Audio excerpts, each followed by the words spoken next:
근데 그 지금 쟁점 3과 관련해서 P2P 트래픽 규제에 관한 문제가 본격적으로 제기된 기회에 우리 시간 전략 차원에서 쟁점 2를 건너뛰고요.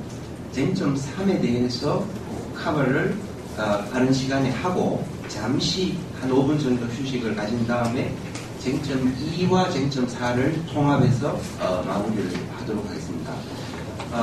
그 쟁점 3에 보시면 번호 2번에 P2P 트래픽에 관한 그런 관리 또는 제한에 관한 이제 질문이 있었고 거기에 대한 대답이 있었습니다. 그것과 연결해서 이런 식으로 특정 프로토콜 또는 특정 기술을 이렇게 본격적으로 언급하면서까지 트래픽 관리 기준을 규제자가 이렇게 만들어 놓는 입장이 어떤 이슈들을 초래하게 될 것인가 여기에 대한 궁금증은 저는 있습니다. 근데 뭐 제 입장이 중요한 건 아니고 우리 패널 중에 여기 2번 P2P 트래픽을 이렇게 거론하면서 합리적인 트래픽 관리 중의 하나다 라고 읽힐 수 있는 그런 관리 기준을 방통위가 지금 공개하고 있는데 그 점에 대해서 추가로 코멘트 하실 분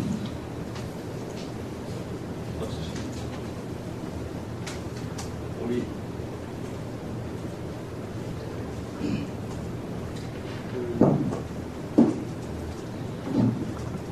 이미 뭐 P2P에 대해서는 아까 말씀을 드린 것 같고요. 그러니까 지금 방통위 트래픽 관리 기준안을 보면 너무나 많은 모호한 용어들이 있습니다. 그 안을 보시면 P2P에 대해서도 P2P 트래픽을 명시하고 있다는 것도 문제가 되고, 그 다음에 망혼잡시가 아니라 망혼잡을 유발할 우려가 있는 아주 자의적으로 이제 할 수 있는 그런 문구를 가지고 있고요. 우선 같은 경우는 P2P 외에도 다른 망혼잡을 유발하는 대용량 트래픽 전혀 이것이 어떤 범위인지 전혀 규정이 되어 있지 않은 상황이고요. 그 다음에 그 나번 같은 경우도 통상적인 인터넷 이용 수준을 넘어서 과도한 트래픽을 유발하는 것이다. 통상적인 인터넷 이용 수준이 뭐고 과도한 트래픽이 뭔지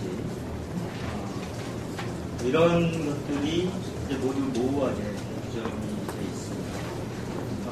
이건 뭐 아까 이제 말씀드린 바와 같이 특정한 어떤 트래픽 관리에 있어서 특정한 유형의 서비스, P2P 아니면 무선 인터넷 이런 것들을 명시해서 트래픽 관리를 허용을 하는 것은 특정 앱에 대한 서비스에 대한 발전이나 위축을 통신사에게 허용한다는 점에서 저는 기본적인 문제가 있다고 생각합니다.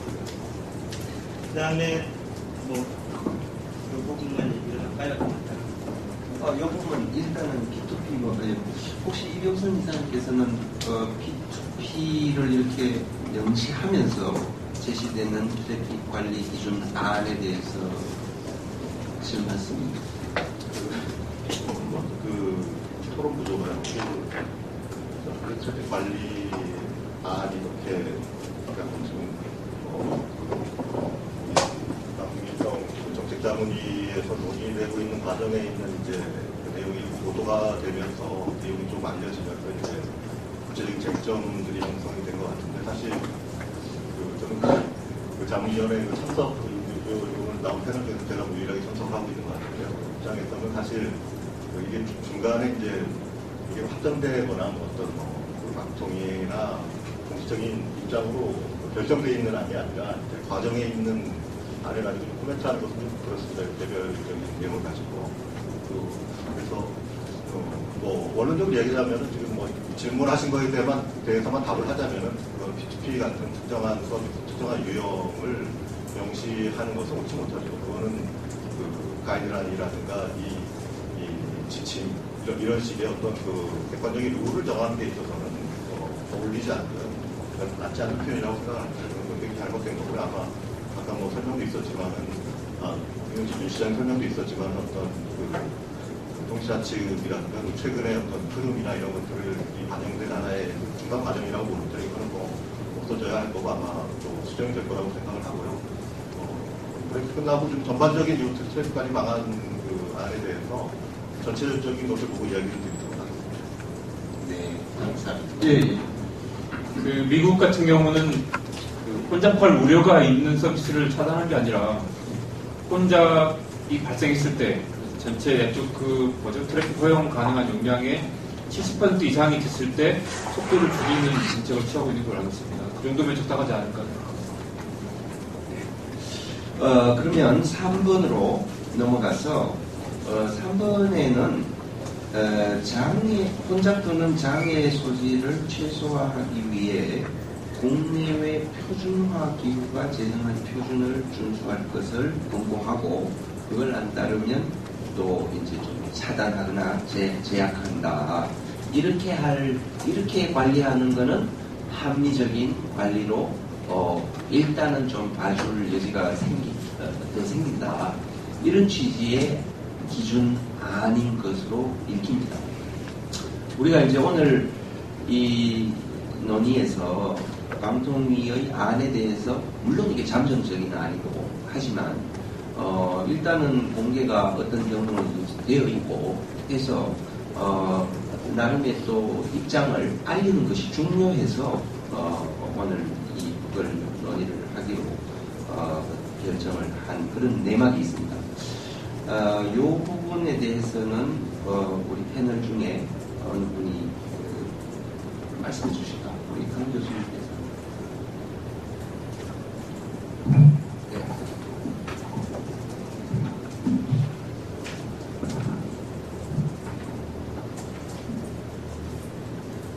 전반적으로 지금 과정 중에 있다고 하지만 논의되고 있는 내용들이 굉장히 모호한 그런 측면들이 좀 많습니다. 모호한 측면들이 가지고 있는 가장 큰 문제는 어떤 정책이나 여러 부분에 있어서의 성명을 갖지 못해 결국은 망을 소유하고 있는 결국은 핸들링할 수 있는 그런 도구를 가지고 있는 특정 기업이나 특정 산업에게 유리할 수밖에 없는 그러한 어떤 결론이 나타날 수 있는 위험이 있는 것이죠. 지금 현재 그 망에 있어서 끊임없이 논의되고 있는 이런 논의들이 특정 서비스라든지 특정한 기술이라든지 특정한 프로토콜에 대한 제한이 우리 사회가 지금까지 발전해 나가고 있는 어떤 공공성과 개방성에 부합하는지에 대한 논의가 좀 더 심층적으로 있어야 되는데 끊임없이 특정 몇몇 서비스들에 대한 것을 차단하고 제한하고 하는 것으로 모든 것이 해결될 것 같은 그러면서 굉장히 모호하게 하고 있는 그런 문제가 있는 것이죠. 아까 제가 서두에 말씀드린 것들처럼 망 관리에 있어서의 망을 가지고 있는 사업자가 패킷을 열어본다거나 또 패킷의 헤드 부분에 있는 것을 통해 가지고 가장 최적의 경로로 패킷을 전달하는 것 외에 차단하거나 또 드랍시키거나 지연시키는 것들은 디도스 공격이나 바이러스의 위험이나 그런 사회의 안전망에 심각한 위기를 줄 때에 해야 되는 그런 문제입니다. 그래서 우리가 지금 현재 위치하고 있는 이러한 위치 안에서 백내로나 특정한 서비스가 연결되어지는 그 지점에서는 충분히 방화배로 세우고 패킷을 처리하죠. 그러나 과연 지금 망 사업자가 새로운 신규 서비스를 개발하고 국가산업의 발전을 위해서 좀 더 많은 힘을 기울여야 될 때 굉장히 값비싼 DPI 장비를 사면서 그 장비를 통해 가지고 결국은 이런 모호하고 굉장히 자기적이기까지 한 이런 논의들을 속에서 자사들이 가지고 있는 망을 통해서 핸들링을 한다고 했을 때 과연 제가 이용자 입장에서 이용자들이 받아들여야 할 수 있는 어떤 이익과 이런 것들을 정말 논의에서 많이 배제되어 있구나. 라고 하는 그런 걱정이 좀 많이 생기게 됩니다. 그래서 엔드-투-엔드에서, 그러니까 호스트에서 핸들링을 할 때 엔드-투-엔드난에서 이런 망에 대한 기본적인 혼잡에 대한 충분히 할 수 있는 최선의 방안들을 많이 기술적으로나 정책적으로 잡아주는 측면이 좀 필요할 것 같고요. 그리고 망 차원에서의 결국은 부분에 대한 것은 좀 더 공공성적인 선택을 감안해서 중립적으로 패킷이나 모든 것들이 움직일 수 있도록 해야지 이러한 것들이 특정한 서비스나 기술들이 등장하고 있고 또는 특정한 서비스나 기술 속에서 사회의 미약한 정보라든지 원치 않는 그 내용이라든지 시장 질서를 본인 자사가 보았을 때 굉장히 그 프리라이더 같은 사람들이 참여해서 내가 지금까지 투자할 여력이 안 생기더라도 이런 이유를 가지고 그 내용을 보고 핸들링한다는 것은 끊임없이 우리가 사는 시대는 내일도 어려울 거고 내일 모레도 어려울 거고 뭐 10년 뒤에도 우리가 사는 세상은 유토피아 같다 보일지 몰라도 대단히 경쟁적이고 힘들 거란 말이죠. 끊임없이 그러한 논의로서 망에 대한 통제를 하고 싶은 것이죠. 망 자체는 인터넷이 발전하게 된 이유는 근본적으로 어느 누구의 소유에 넣지 않았기 때문입니다.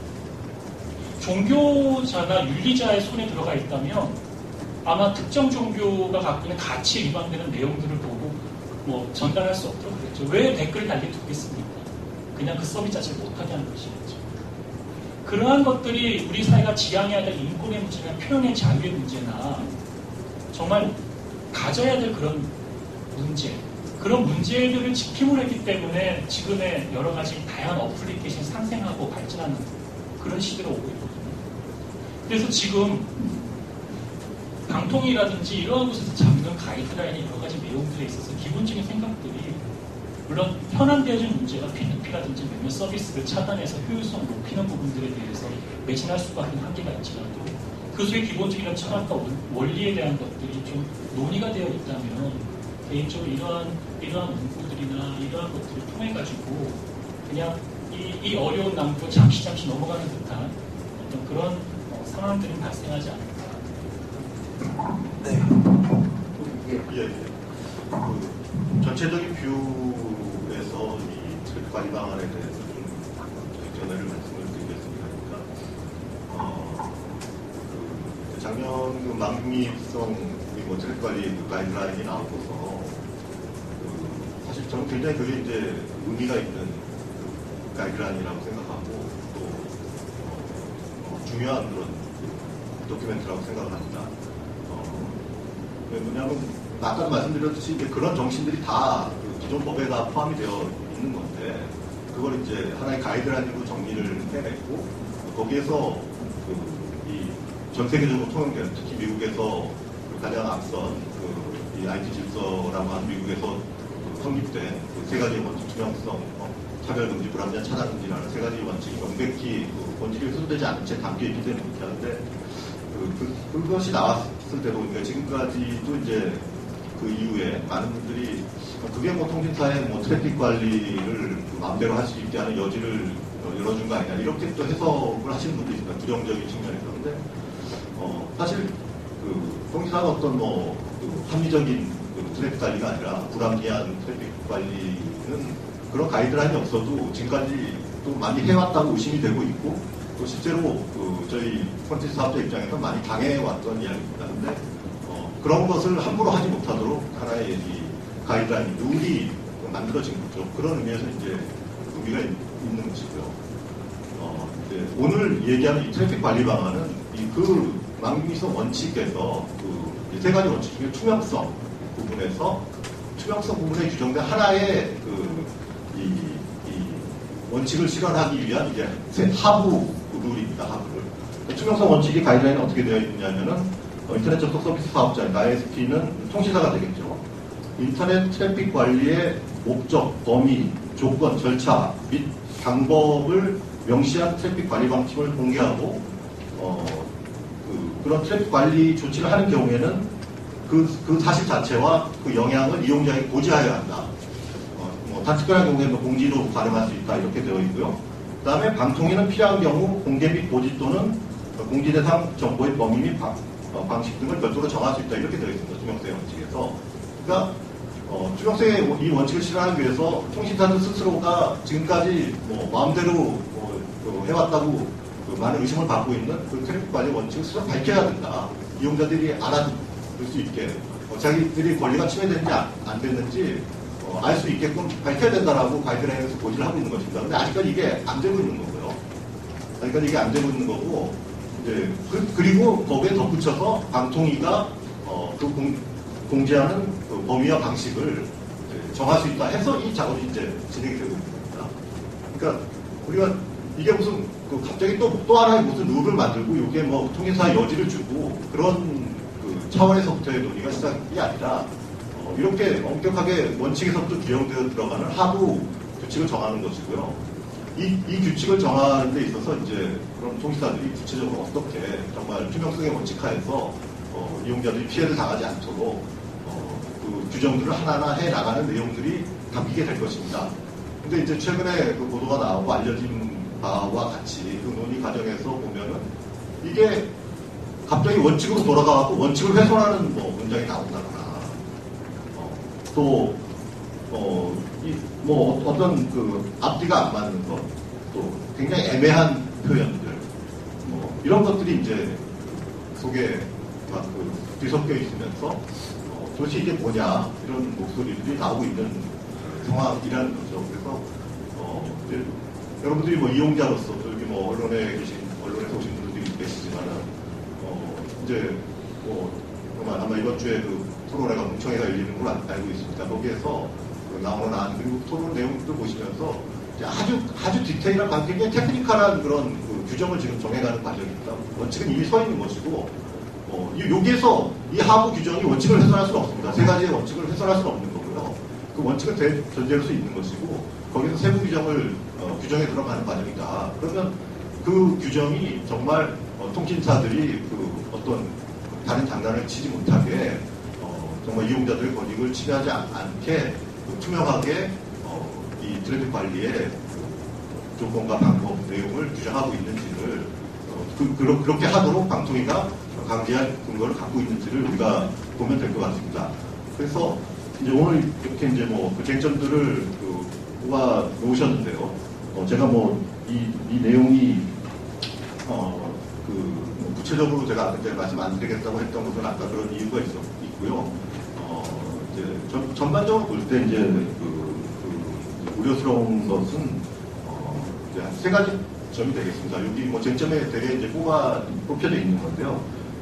첫 번째는 이게 그렇게 이제 방통위가 세부 규정은 들어가는데 통신사가 약관으로만 공지를 하면은 뭐든지 할 수 있다라고 오해를 살 수 있는 그런 표현이 만약에 나오게 된다면 최종적으로 결정이 된다면 그건 문제겠죠. 그러니까 사실 약관이라는 게 우리가 정말 경쟁 상황이라면은 정말 약관이 좋은 통신사 찾아갈 수가 있겠지만은 우리나라 상황은 그렇지 못한 거 아닙니까? 약관이라는 게 동의 안 하면 가입을 못하게 되고 이용을 못하게 되는 거니까요. 그래서 약관으로 모든 것을 빠져나갈 구멍을 만들어주는 것이 있어서는 안 되겠다라는 것이고요.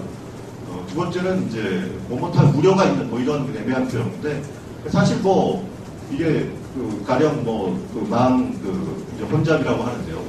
실제로 이제 혼잡 상황이라는 것을 어떻게 표현할 것인가의 문제인데 당연히 이제 그 직전에 어떤 예상이 되는 그런 상황에서 컨트롤하는 것은 맞습니다.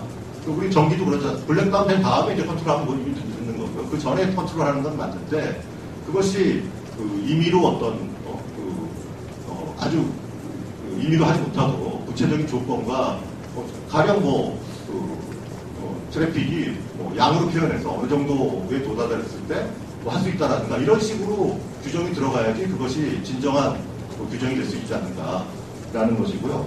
그 다음에 지금 세 번째 쟁점으로 나와 있는 소위 일정한 기술 표준을 적용하려고 하고 그것을 따르지 않는 서비스나 어플리케이션에 대해서 차별할 수 있는 그런 조항이 담겨 있는 것.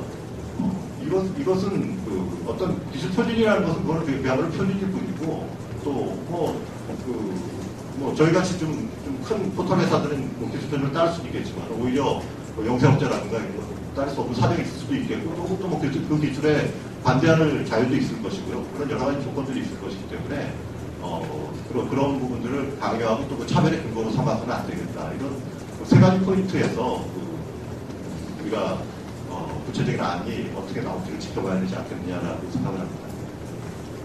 대단히 감사합니다. 아주 총정리 정도 수준으로 이렇게 말씀해 주셔서 뭐 거의 뭐 정리되는 것 같은 그런 기분이 듭니다. 제가 이제 이거를 읽으면서 제일 좀 공포에 질렸던 게 여기 보면 국내외 표준화 기구가 제정한 표준을 준수할 것을 사전에 권고하고 정당한 사유 없이 안 따르면 혼잡 시 이런 거는 우선 차단하겠다 이렇게 돼버리는데 그 중에 국내 이렇게 그게 있어가지고요. 국내 어떤 표준을 하나 만들어 놓고 그거 안 따르면 우선적으로 차단하겠다. 우선적으로 차단하겠다. 이래 돼버리면 이 망사업자가 기술의 진전 과정 자체를 그냥 자기들이 컨트롤 해버리는 이 표준이라는 게 우리 이 이사님 말씀하신 대로 그야말로 자율적으로 업계가 인더스트리가 어떠한 제도적인 또는 정부의 강제 없이 인더스트리가 자율적으로 이렇게 굴러가는 그것이 표준 스탠더드라는 테크니컬 스탠더드의 본질적인 측면인데 이걸 이런 식으로 해버리면 이 표준 안 따라 그러면 너희들 우선적으로 차단당해 이래 돼버리면 이거는 그야말로 재앙이 아니겠는가 이런 생각이 갑자기 들어가지고요. 공인인증서 이건 사실은 국내 표준 이거를 규정으로 강제해가지고 지금 이 꼬라지가 났지 않습니까? 네, 그런 악몽이 잠시 이렇게 들어서 됐는데 우리 이사님께서 뭐 정말 간명하게 잘 정리해 주셔서 요 방통위 트래픽 관리 기준 안에 대해서 혹시 우리 패널 멤버 중에 예. 추가적으로 몇 가지만 덧붙여서 지적을 하는데 이 트래픽 관리의 이후에 이제 한계성 판단을 할 때 기준으로 그 투명성, 비례성, 비차별성 그런 얘기를 하고 있고요.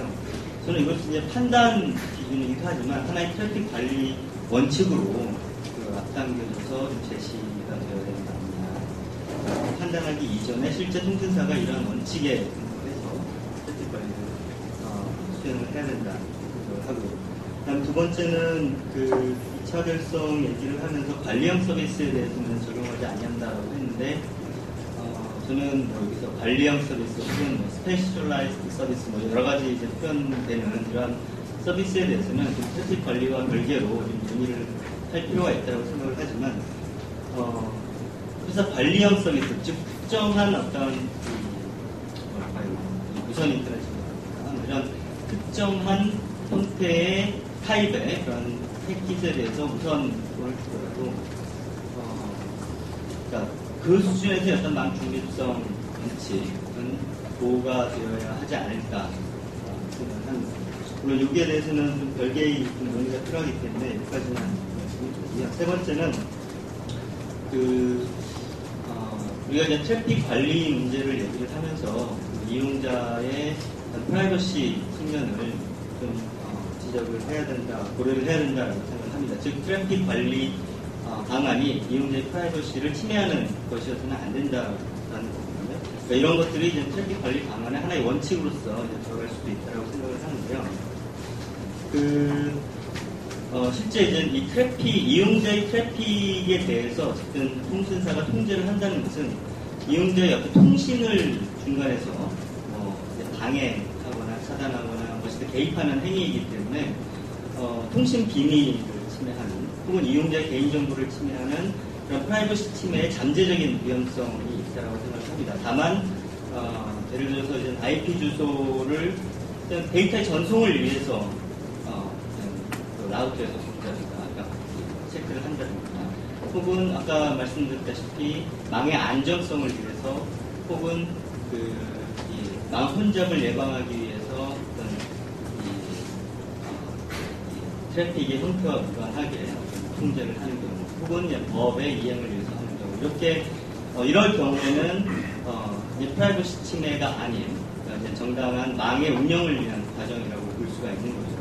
그런데 현재 이 통신사들의 트래픽 관리 행위를 보면 지금 이제 사례로 나오고 있는 엠보이 차단도 마찬가지고요, 스마트 TV 차단도 마찬가지고, P2P도 마찬가지고요. 혹은 나아가서 이제 KT 같은 경우는 트래픽에 기반한 맞춤 광고 서비스, 시범 서비스를 했지 않습니까? 이런 식으로 트래픽 관리가 아까 말씀드린 세 가지 경우를 넘어서는 그런 트래픽 관리를 하고 있는데, 이에 대해서는 이 프라이버시 침해 우려가 없는지 좀 더 면밀하게 검토를 할 필요가 있다. 그래서 이런 부분들이 저는 현행 우리나라 법에서도 이제 규정을 일정하게 하고 있고, 또 유럽에서도 유럽의 이제 데이터 보호 감독관이 왕중립성에 대한 의견서에서도 이제 비슷한 입장을 취하고 있는데, 이 세 가지를 벗어난 그런 트래픽 관리 행위에 대해서는 좀 더 엄격한 그런 조건들을 요구를 하고 있습니다. 그러니까 예를 들어서 이용자 동의가 필요한데요. 이용자 동의에 대해서도 프리하고 스페시픽하고 혹은 인폼드 컨센트를 이제 의미를 하고 있거든요. 그러니까 프리라는 것은 자유로운 동의가 된다는 거죠. 근데 지금 우리나라 같은 경우는 약관에 의한 동의를 받고 있는데, 과연 이것이 자유로운 동의를 볼 수 있느냐. 유럽 데이터 보호관의 어떤 의견서에서도 이용자가 선택의 여지 없이 그 서비스를 이용을 해야 된다면 그 자유로운 동의가 아니다. 더 높은 가격의 어떤 서비스를 이용할 수밖에 없다면 역시 자유로운 동의가 아니다라고 지적을 하고 있고, 우리나라에서도 이거는 예를 들어 무선 인터넷 전화에 대해서 그러니까 동의를 하고 안 하고가 내가 인터넷을 사용하는 기본적인 조건이 아니잖아요. 통신사가 어떤 운영을 하는 데 있어서 내가 동의를 하지 않는다고, 그러니까 이 특별한 어떤 부분에 대해 동의를 하지 않는다고 서비스 가입을 제한을 하면 안 되는 거죠. 근데 지금 그러니까 우리나라 이제 개인정보 보호 관련 법률에서도 이런 부가적인 부분에 대해서 이용자가 동의를 하지 않는다고 이런 제한을 할 수 없게 하고 있음에도 불구하고 현재 어떤 이용 약관을 통해서 거의 동의하지 않으면 서비스를 볼 수 없게, 혹은 더 높은 가격의 어떤 서비스를 이용하게끔 하는 것은 자유로운 어떤 동의라고 보기 힘든 그런 측면이 있지 않느냐. 그래서 이런 그러니까 이 동의를 우리가 해석할 때도 단순히 그 통신사가 약관에 명시했다 이런 식으로 이용자의 어떤 동의를 얻었다 이렇게 이야기하기 힘들고요.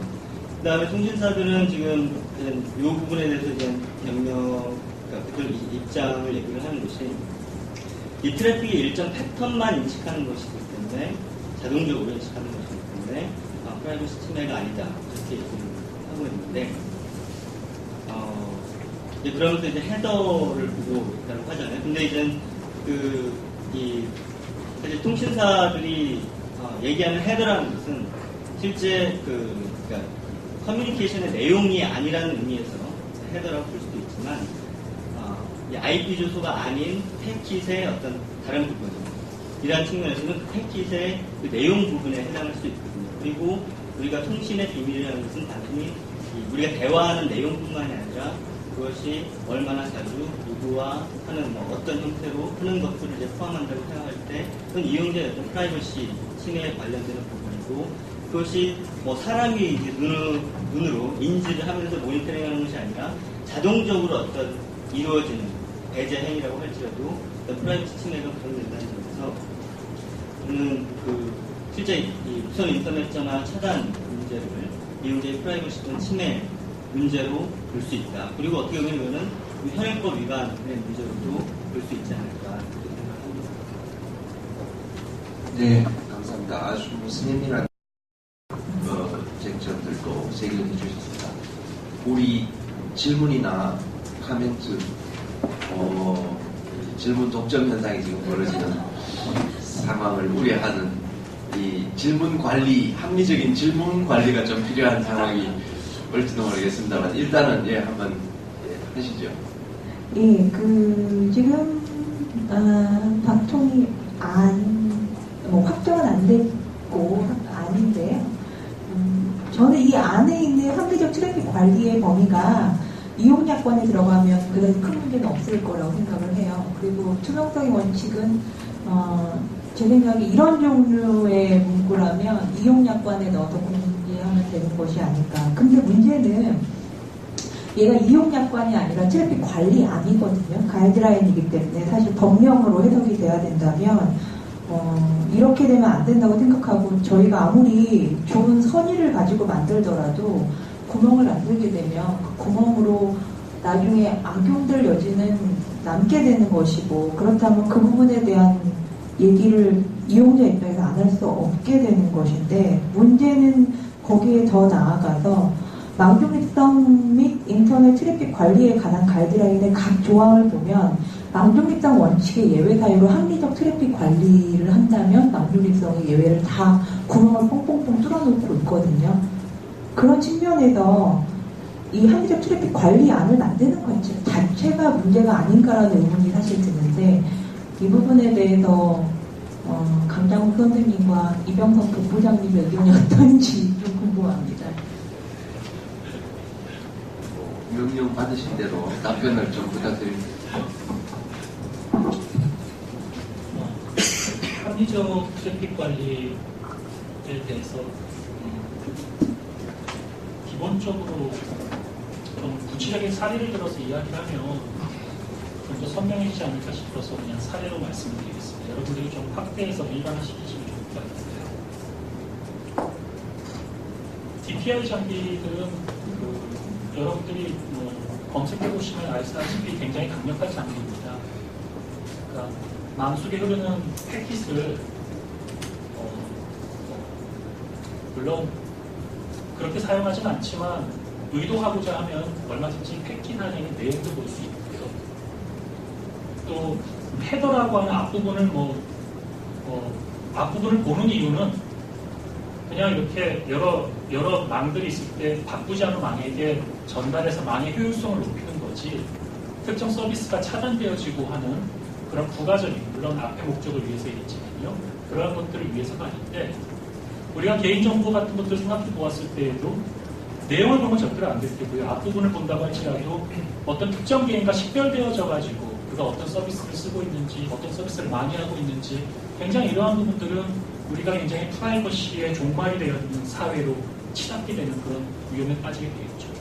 그렇게 된다면은 과연 여기서 트래픽 관리를 위해서 구체적으로 DPI를 어떻게 너희들이 쓰고 있느냐. 망의 관리를 위해서 그러면은 헤더의 어떤 부분을 보아서 어떤 알고리즘을 돌려가지고 검출해내고 있고 얘는 어떤 사례가 있느냐. 거기에서 쓰고 있는 엔지니어들이 그 안에서의 그 라우터 안에서의 나름대로 자동화되어지는 그런 롤이 있습니다. 롤. 그렇죠? 롤이 있겠죠? 예를 들면 이런 롤이에요. 우리나라에 최초로 전화기가 들어왔을 때 생각해 보세요. 한성과 인천이었나요? 처음에 전화서 인트되었을 때 교환원에게 전화를 걸어가지고 난 누구랑 통하겠다 이야기하면 교환원이 그 코드를 원하는 사람한테 연결해 주겠죠. 그렇죠? 그럼 교환원은 사람이니까 내용을 들을 수도 있을지도 모르겠고 또 연결을 할 때 더 높은 사람이 오니까 높은 사람도 연결일 수도 있잖아요. 그렇죠? 망은 제한적이니까. 그래서 그것을 교환원이 판단해서는 안 되니까 그 당시에도 교환원을 뽑을 때 이런 비밀이라든지 정보통신 망이나 이런 것들에 대한 어느 정도의 내용을 좀 숙지한 사람들을 뽑았다가 그 직업이 사라집니다. 왜 그러냐면 전화교환원이 필요가 없어지면 자동화 시대가 되어지는 것이죠. 그 역할이 누가 하고 있냐면 바로 라우터가 하고 있는 거예요. 그러면 DPI라는 걸 라우터라고 하는 장비를 사면서 같이 소프트웨어를 가져다가 지나가는 패킷들을 이렇게 보는 거죠. 보면서 얘는 어디로 보내줄 것인지, 누구에게 연결해줄 것인지, 어떻게 할 것인가를 판단한다는 건데, 그러면 그 판단이라고 하는 것이 여러 상황이 있을 거 아니겠어요, 그죠? 그 상황에 대해서 우리가 좀 알 수 있었으면 좋겠고, 또 그 상황에 대해서 정말 잘 관리해서 교환원들이 내용을 보지 않는다는 믿음이 있는 것들처럼 DPI 장비가 내용도 보지 않을 뿐더러 정말 합리적인 트래픽만을 위해서 많은 사람들이 쓰는 공공 어떤 트래픽망에서의 사용 요금과 여러 가지 것들에 대한 어떤 우리 사회 발전에 굉장히 좋을 수 있도록 하는 그런 롤, 역할, 그런 시나리오 이런 게 이렇게 되어 있습니다. 라고 하는 것을 적어도 밝혀주고 거기에 대해서 여러 사람들이 염려되는 프라이버시나 이런 것들이 우리는 정말 합니다라고 이야기되어진다면 사실 그러한 것들이 이런 트래픽 관리의 기본적인 원칙이 되어야겠죠. 예를 든다면. 그런데 이러한 것들이 전혀 없는 거예요. 없어서 DPI 장비가 어떤 장비인지 얼마나 패킷을 깊이 있게 볼 수 있는 거지. 그러면은 정말 저는 모든 제가 쓰는 데이터의 내용들은 다 암호화시키고 암호화 장비가 없으니까 저 같은 경우는 뭐 아레아 한글로 일단 암호화를 시키고요. 그 다음에 아레아 한글을 알집으로 암호화를 또 한번 시킵니다. 2번 암호화를 하는 거죠. 그것도 영문과 국문과 숫자를 다 섞은 다음에요. 그 다음에 서버가 외국에 있어서 함부로 잘 보지 못한다고 하는 서버 쪽에 통해서 이메일을 보내야 되겠죠. 우리 이용자들은 그런 불편함들을 가질 거예요. 그러니까 합리적인 트래픽 관리를 하기 위해서 트래픽 관리 뭐 어쩔 수 없으면 오케이라면 어떻게 하는지. DPI가 성능이 너무 좋다니까.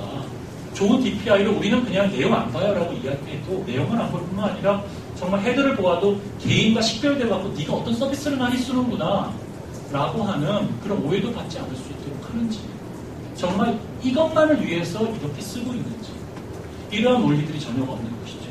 비건 제가 이런 사소한 예를 가지고 들었지만 이런 예들을 하나라도 프라이버시에 대한 굉장히 큰 염려가 느껴지는데 지금 이 안이나 망 등에서 굉장히 그런 문제들이 너무나 많은 거예요. 그래서 그런 네. 뭐 한마디로 질문이 그러니까 뭐 이런 그 관리 원칙이라면 관리 지침이라면 뭐 없는 게 낫지 않느냐 이런 주제에 말씀하신 것 같은데 뭐 양측면이 있는 것 같습니다. 그러니까 그 아까도 말씀을 드렸지만은 이 작업을 하는 이유는 이 가이드라인에 관계부터 가이드라인에 규정된 투명성의 원칙, 투명성을 높이기 위한 작업입니다. 그래서 이 투명성을 더 높이는 게 물론 좋은 거죠.